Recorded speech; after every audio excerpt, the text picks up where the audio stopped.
بسم اللہ الرحمن الرحیم۔ آپ نے میاں بیوی کے بیچ بہت سی لڑائیاں اور طلاقیں دیکھی ہوں گی، لیکن ہم آپ کو گارنٹی سے کہتے ہیں کہ ایسی انوکھی طلاق آپ کو دیکھنے اور سننے کو نہیں ملی ہوگی۔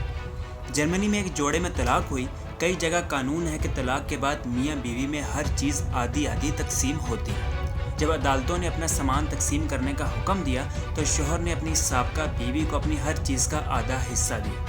آدمی نے اپنے پاس موجود پاور ٹولز کا بڑی مہارت سے استعمال کیا۔ اس نے اپنی بیوی لورا کو آدھا حصہ جو دینا تھا، اس نے ٹیڈی بیئر سے لے کے صوفے تک سب کچھ آدھا آدھا کاٹ دیا۔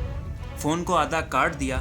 گاڑی، laptop, cycle, bed, cell phone, کرسیاں، teddy bear, television, sofa, D V D player, album, C Ds, iPhone, سب کچھ آدھا آدھا کر کے آدمی نے اپنا حصہ online website eBay پر بیچنے کے لیے لگا دیا۔ اور وہیں دوسری جانب اس آدمی کی ایکس وائف لورا نامی خاتون جرمنی میں پریشان ہوئی ہوں گی کہ اپنے اس آدھے سامان کا کیا کرنا ہے۔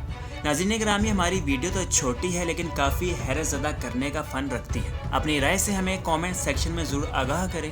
اللہ حافظ۔